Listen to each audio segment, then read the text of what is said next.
I am the Tofu Golem. Please enjoy the video.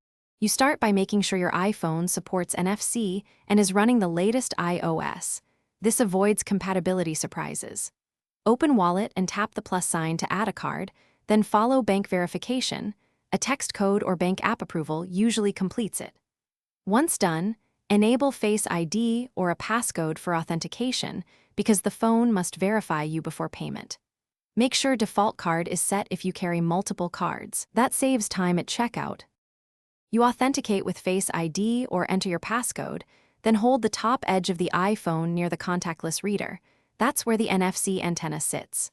Once you feel the brief vibration and see done on screen, the transaction is complete. Keep the phone steady until confirmation. If you need a different card, open Wallet and tap the card before holding near the terminal. This avoids declined payments. If a terminal prompts for contactless selection, follow on-screen prompts and retry promptly.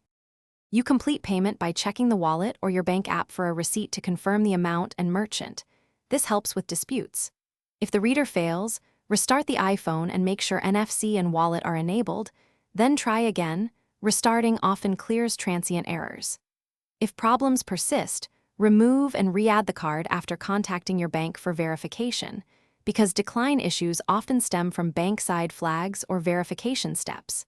If needed, reach out to Apple support for device. Thanks for watching. Consider subscribing if we helped you today.